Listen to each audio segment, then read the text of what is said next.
ఎన్టీఆర్ మార్గులో ప్రస్తుత పరిస్థితిపై మరింత సమాచారం మా ప్రతినిధి మణికేశ్వర్ అందిస్తారు. తెలంగాణలో బతుకమ్మ పండుగ ఎంత ఘనంగా జరుగుతుందో వినాయక ఉత్సవాలు కూడా అంతే ఘనంగా జరుగుతాయి. దీంట్లో హైదరాబాద్ ప్రత్యేకంగా నిలుస్తుంది. ఖైరతాబాద్, బాలనగర్ గణేష్తో పాటు పట్టణంలోని వేలాది గణేష్ల నిమజ్జనం చేయడంతో ట్యాంకు బండు అట్లాగే ఎన్టీఆర్ మార్గ్ కూడా ఒక కలకలలాడుతుంది. ప్రధానంగా ఈ ప్రతి వేడుకల్లో ఉన్నట్టుగానే ఇందులో కూడా యువత భాగస్వామ్యం భారీగానే ఉంది. ఉత్సాహం కనిపిస్తుంది. రేపటి దానికి ఎలా రూపకల్పన చేసుకోవాలనే ఆలోచన కనిపిస్తుంది. మనతో పాటు ఒక వినాయకకు సంబంధించిన మండలానికి సంబంధించి ఒక నిర్వాహకులు ఉన్నారు. వీళ్ళందరినీ చూస్తే ఒక యూనిఫామ్ కనిపిస్తుంది. అంటే ఇట్లా ప్రతి వినాయకుడు నిమజ్జనానికి వస్తున్న వాళ్ళే కాకుండా 9 రోజుల పాటు ఇట్లా ఒక యూనిఫామ్తో చేసుకొని పూజా కార్యక్రమం చేయడం కొత్తదనంగా సంతరిస్తుంది. భారీ వాహనాలలో రావడం ఎంతనైతే ఉందో అట్లాగే యూనిఫామ్లను కూడా వేసుకొని ఒక ఐక్యతను చాటే ప్రయత్నం కూడా కనిపిస్తుంది. ఇప్పుడు మనతో పాటు చాలా మంది ఉన్నారు. వీళ్ళ ఆలోచన ఎంత ఉంది, వీళ్ళు ఏం చేస్తారు, భవిష్యత్తులో ఏం నిర్ణయించాలనుకున్నారని వాళ్ళ మాట్లాడదాం. ఏం సంగతి, మీరు ఏ వినాయక మండలి, మీరు ఏం కోరుకున్నారు? 11 రోజులు ఎట్లా గడిచింది? మాది రఘువంశీ ఫ్రెండ్స్ క్లబ్ అసోసియేషన్. అంటే 11 రోజులు పూజ చేశాం. అక్కడ ఏం కోరుకున్నామని అంటే అందరు చాలా బాగుండాలి, తెలంగాణ అభివృద్ధి చెందాలి, యువత ముందుకు రావాలి, ఇట్లానే ఐక్యమత్యం చాటించాలి, మన తెలుగు పండుగలు ఇంకా బయటికి రావాలి, అంటే ఇంకా చాలా కావాలని చెప్పి కోరుకున్నాం. అంటే ఇప్పుడు వినాయకుడిని నిమజ్జనం చేశారు, మొక్కావు నువ్వు చేతులెత్తి, ఏమని కోరుకున్నావు? మళ్ళీ మొక్కి మళ్ళీ ఏమని ఆలోచించినావు? వచ్చే సంవత్సరం ఏమని ఆలోచన చేసినావు? ఏం ప్రణాళిక వేసుకున్నావు? మాకు ఇంకా మంచి శక్తిని, ఇంకా మంచి అభివృద్ధి చెందాలి, ఇంకా మంచి జరుపుకునే శక్తి ఇస్తే ఇంకా ఎక్కువ ఘనంగా జరుపుకున్నామని కోరుకున్నాం.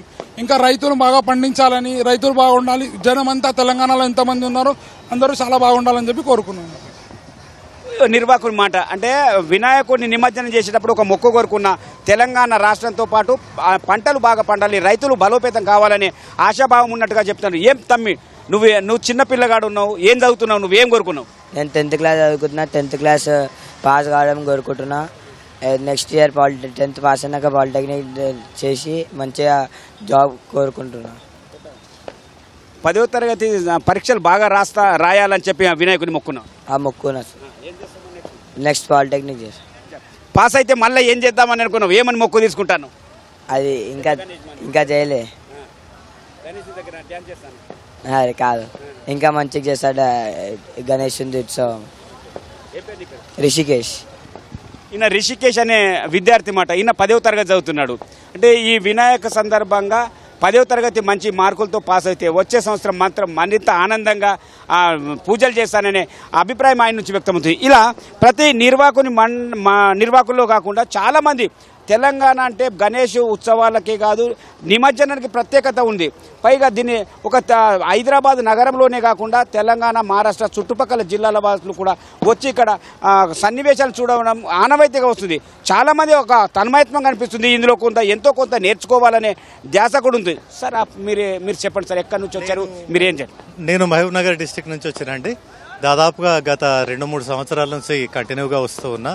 ఇక్కడ ఈ ట్యాంక్ బండ్ దగ్గర జరిగేటటువంటి ఉత్సవాలన్నీ కూడా కులమతాలకు అతీతంగా, జాతి వివక్ష లేకుండా దేశ సమైక్యత, సమగ్రతనే ఏకైక లక్ష్యంగా సాగుతున్నట్లుగా నాకు అనిపిస్తుంది. అందుకే విధిగా నేను గత 2-3 సంవత్సరాల నుంచి ఒకసారి ఇక్కడ పార్టిసిపేట్ కావాలి అనే దాంతోనే వస్తున్నా.